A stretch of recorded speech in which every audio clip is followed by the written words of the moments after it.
Chapter 9. Twin Flames. Their emails resumed.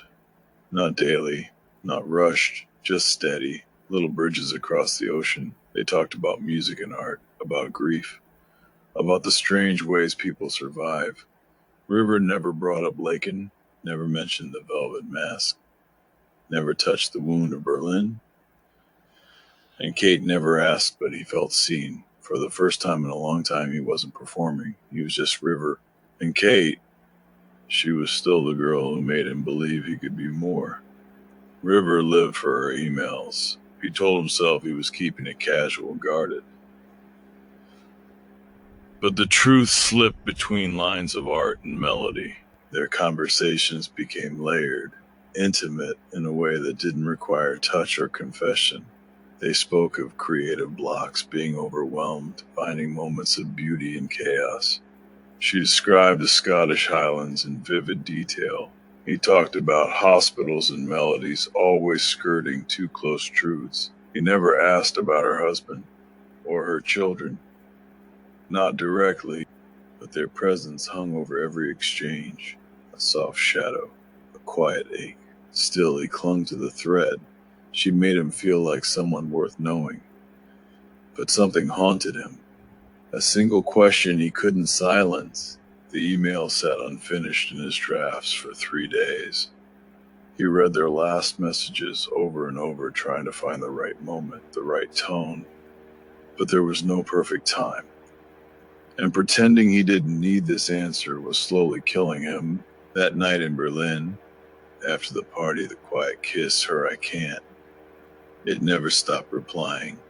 He'd accepted it for years, told himself it was just timing. But now that they were talking again, now that she saw him, he had to ask. He opened a blank message, fingers shaking slightly. Subject, that night, Kate. I know this might be out of line. And I know we found a good rhythm with these emails, and I don't want to jeopardize that. But I keep thinking about Berlin. That night, after the party, the quiet, the kiss. I need to know. Did that night mean anything to you, or was it just a moment, something fleeting? Sorry if this is too much. I just need to understand. River, he stared at it for a long time, then hit send. The moment the email left his outbox, he felt exposed, terrified, but it was done. He'd opened the door to the past. Now he could only wait to see if she stepped through. The reply came almost immediately. A sign, perhaps, that Kate had been awake, waiting. Or maybe it meant the weight of his email had struck something in her that refused to be postponed. River's phone vibrated, and he lunged for it, fingers clumsy. He opened the message, his breath locked tight in his chest. Subject, that night, River. Thank you for being brave enough to ask. I understand why you need to know. It's a fair question, and you deserve an honest answer. This isn't easy. That night in Berlin, it meant everything to me, every single thing. It wasn't just a moment or a fleeting connection. It was profound. It was real. And it was exactly what I needed, what I longed for. After so many years, you asked if it was the alcohol. You remember right. I wasn't drunk, not really. But I was disconnected. Dissociated, I suppose, is the clinical term you'd use now. I remember parts of it vividly, your face, your hand in mine, but other parts, they blur. Like I was watching myself from outside my body. When I pushed you away, River, it wasn't because I didn't want you. God, I wanted you so badly. But I was terrified. Terrified of that kind of closeness, that kind of rawness. I was running from pain, from my past, from the way my parents barely held it together. I was scared of needing someone that deeply and losing them again. You left once and I understood why, but it still broke something in me. So when I said I can't, what I really meant was I'm scared. Scared of what it would mean to need. Scared of falling apart again. It wasn't about your worth, River. It was never that. It was about me and what I didn't know how to carry. I'm so sorry for the confusion, for the pain I caused you, for not being fully present that night. It's one of my greatest regrets. I still think about it. Often, Kate Rivers' eyes blurred as he read the message, then read it again. It meant everything to me. It was real, and I was terrified. Words that carved directly into the knot of shame he had been carrying for years. It hadn't been his fault. Her fear mirrored his own, of abandonment, of intensity, of being ruined by loving too deeply. And yet another emotion stirred beneath the relief: concern, dissociation. It wasn't a word he could take lightly, not after everything he'd seen in med school and lived through himself. Her body had remembered, her heart had remembered, but her mind had retreated. He thought back to the nervous energy she'd carried that night, the slight tremor in her fingers, the fractured glint in her eyes. She hadn't been okay, not really. Had he missed it? Had he pushed without realizing how fragile she had been? His protective instinct roared to the surface. He wanted to understand the depth of her pain, not to fix it, but to see her clearly, fully, just as she'd seen him in that call, when she defended him before Ireland could twist his story again. He set the phone down, his thoughts swirling in that liminal space between grief and healing, between the past and something almost like hope. River didn't respond immediately. He needed time to absorb, to breathe, to not ruin it by rushing in too fast. But days later, a new message from Kate appeared in his inbox, lighter, like she was gently easing them away from the weight of their last exchange, like she knew he needed to breathe. Subject: my wonderful Chaos River. Hope you're doing okay. No pressure to reply. I just wanted to share a bit about my life here. My boys are truly my... Liam, my oldest, just turned 8. He's wild, football obsessed, always scraped up, always tracking dirt through the house. Reminds me a bit of you, actually. He has your stubborn streak, and laugh. It fills the whole house. It's impossible not to smile when you hear it. Finn, my youngest, is 6. He's quieter, an artist, draw everything. He has this stillness about him, like he sees more than the rest of us. His empathy is enormous. Sometimes I watch him and think of your music, that same depth, that same quiet power. Being a mother is everything. It's messy, exhausting, overwhelming, and the best thing that's ever happened to me. It grounds me, forces me to face life with a kind of courage I never had before. They remind me of what's good, what matters. It's a different life from Berlin or Belgium, but it's a good life, a full one. Just thought you should know. Thinking of you. Kate Rivers sat with the email for a long time, a gentle ache rising in his chest. He imagined Kate in a warm, cluttered kitchen, school bags and muddy shoes scattered near the door. Liam, loud and fearless. Finn, quiet and sensitive. They felt like echoes of his own heart, the rough, reckless boy he used to be, and the tender artist he'd become under the mask. He felt close to them, close to her. Despite never meeting her sons, he could picture them, hear their laughter, feel the way she loved them. But the silence around her partner, the absence, spoke louder than words. No mention of a husband, no shared parenting anecdotes, just my boys, my world, my chaos. Was she single, widowed, divorced? He wanted to know, and yet he didn't dare ask. Whatever the answer was, it didn't change what she'd built. A life of meaning and love. He wouldn't be the one to unravel it, not even with his silence, not with longing tucked between the lines of his emails. He closed the laptop. In the reflection of the dark screen, he saw himself, a man pulled in too many directions, the velvet mask, the grieving son, the almost doctor. The heart was still bleeding for the girl who'd seen him before he even knew himself. He wanted her to know who he was now, that her quiet Finn might already know his songs, that the man behind her old letters was the voice behind a million haunted verses. But he couldn't tell her, not yet, maybe not ever. The mask protected him, but it also kept him hidden from the one person he most wanted to see him. The email to Kate was short, almost terse, drafted in the sterile glow of his laptop after another draining shift. River typed, then hesitated. He wanted to tell her everything, the crushing weight of Vera's death, terrifying loneliness, the constant battle against his own demons. He kept it simple, professional, mirroring the walls he'd built in every corner of his life. Subject: boards this week, Kate. Just wanted to let you know that my medical boards are this week. It's been a long road, but I'm ready. Wish me luck. Sincerely, River. He hit send, a familiar pang of anxiety and longing twisting in his gut. He didn't expect a reply, not immediately. Their exchanges had always been spaced out, respectful of the time difference in their individual lives. He knew she was likely busy with her sons, with her art, with the fullness of her life in Scotland. The days leading up to the examination were a blur of intense, solitary study. He lived on coffee and a raw, almost desperate determination.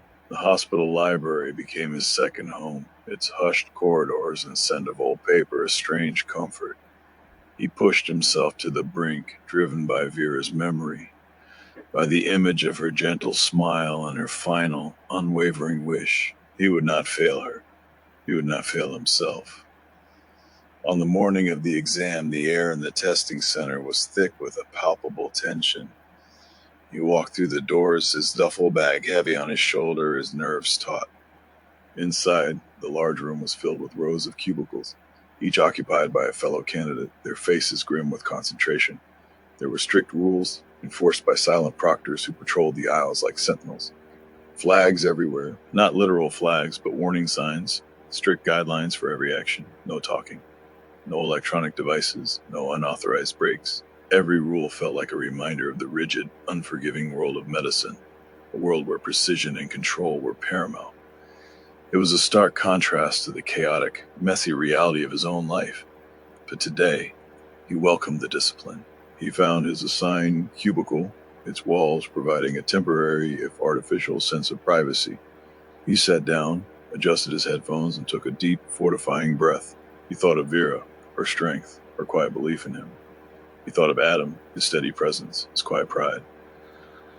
He even thought of Kate, her words about facing challenges head on, her understanding of his past. His phone vibrated as well. He pulled it out, glancing at the screen. A message from Adam perplexed. Mom is with you. I'm proud. Always. A small, quiet smile touched River's lips. His father's words, simple and profound, were a balm to his raw nerves. Vera was with him, her love, her belief, her final wish. It all resonated deep within him, a powerful anchor in the storm of his anxiety. He placed the phone face down on the desk, took another steadying breath, and turned to the computer screen. The first question appeared, a complex clinical scenario. His mind, honed by weeks of relentless study and years of navigating his own internal chaos, immediately engaged. He felt a strange sense of peace. For the first time in a long time, there was only this moment, this challenge, and the quiet satisfaction of knowing he was doing exactly what he needed to do. He was here. He was ready. And he was fighting for a future that, for the first time, felt truly his own. He was proud. Proud of the work, proud of the resilience, proud of the man he had become. The email to Kate, simple and direct, about his medical boards, had been a plunge into uncertainty. River hadn't expected an immediate reply, but when it came, a few hours after he'd hit send, a tremor of anticipation ran through him. Her words were brief, yet carried the familiar warmth that had become a lifeline. Subject: thinking of you today, River. Just wanted to send good vibes your way. You got this. Vera would be so proud. I'm thinking of you. Kate, her unwavering belief, her immediate connection to Vera was a powerful balm to his raw nerves. He reread it before he entered the testing center, clutching it like a talisman. And after he emerged, drained but victorious, he allowed himself to send a reply. A single word. Done. The days that followed were a blur of nervous waiting for his board results and then the deepening of his connection with Kate through their emails. The exchanges grew longer, more frequent. They moved beyond surface updates, delving into the nuances of their lives. Kate shared anecdotes about her sons, Liam's boisterous energy, and Finn's quiet artistic soul. River found himself smiling, genuinely at her descriptions, picturing the chaotic beauty of her life in Scotland. He wrote about the exhausting demands of his internship, the sterile precision of medicine, and the profound solace he found in his music.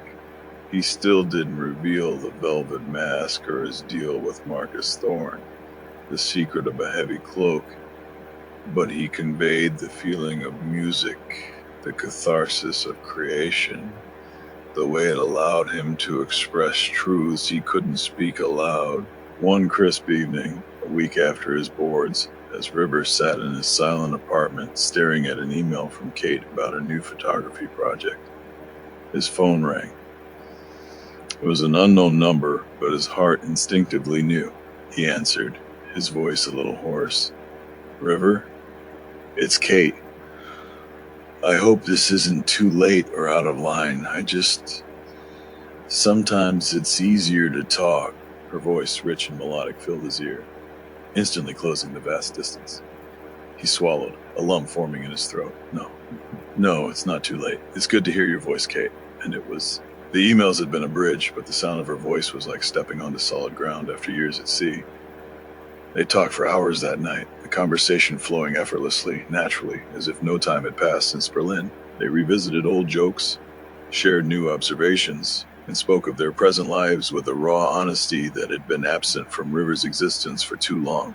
He told her about the subtle tremors in his hands, the lingering body aches, the nightmares that still haunted his sleep. He spoke of the terrifying loneliness after Vera's passing, and Kate listened, her soft hum of understanding a comforting presence. They discovered a new shared rhythm, a late-night ritual of calls that stretched for hours. River would lie in bed, phone pressed to his ear, listening to the gentle rise and fall of Kate's breath across the Atlantic, the soft sounds of her Scottish home. Sometimes they would simply be silent, comfortable in the shared space, the unspoken understanding between them a balm to his soul. They fell into the habit of falling asleep on the phone, the quiet static a lullaby, a shared presence in the vast loneliness of their nights. It was an intimacy more profound than anything he'd known with Lakin, a true connection that bypassed the physical distance. He found himself looking forward to these calls with a desperate longing, a fragile hope blossoming in his chest. The profound comfort River found in his late-night calls with Kate was, however, not without its shadows. Ireland, a master of insidious manipulation, lurked in the periphery, a constant low-grade source of anxiety. River had blocked her number and email, but he knew she was still in Kate's orbit, a venomous presence in the background of Kate's new life in Scotland. Kate, in her innocent goodness, sometimes mentioned Ireland during their calls, completely unaware of the subtle jabs she was delivering, the information she was unknowingly revealing. "Ireland came by today," Kate might say, her voice light. She seemed a bit down, actually. Said she was having trouble with some friends. I tried to cheer her up. Or, "Ireland asked about you again, River. She really does seem to care, in her own way. Just worried about you, I think, and everything you're going through."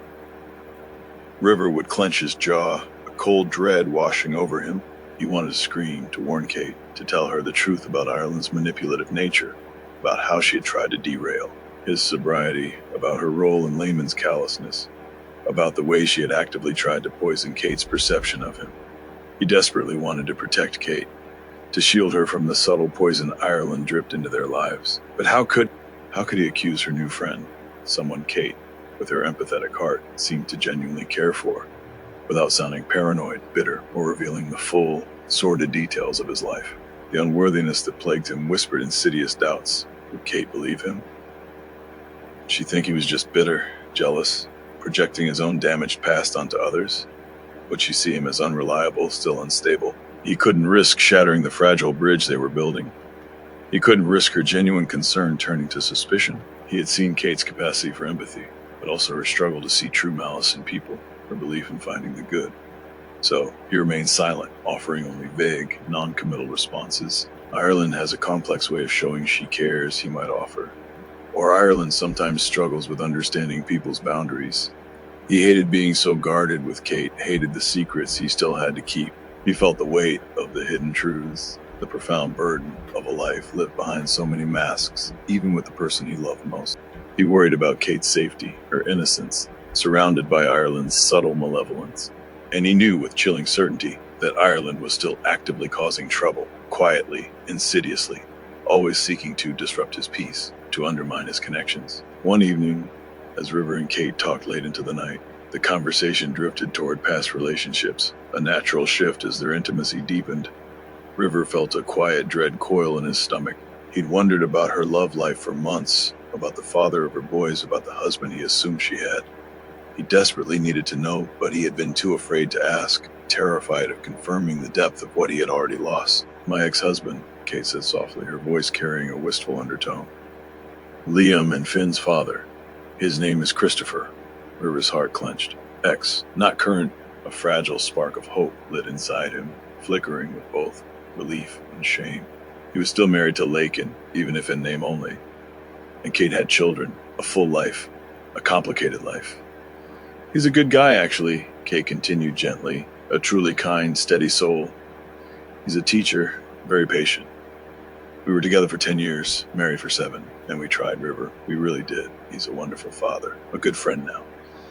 River listened, reeling from the quiet finality of her words. A good guy, a kind, steady soul.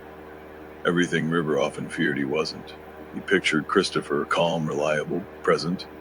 Everything River's chaotic, fractured life was not. "I loved him," Kate admitted after a pause, her voice threading into something deeper, more vulnerable. "I really did. I admired him. I respected him. He was a safe harbor." She hesitated, then added, "But it wasn't love that consumed you. It wasn't the kind that makes you feel like your whole world ignites. It was warm, gentle, safe." River felt like he was holding his breath. "It felt like I was playing a part sometimes," she said quietly. "A good part. A solid one, but not fully me."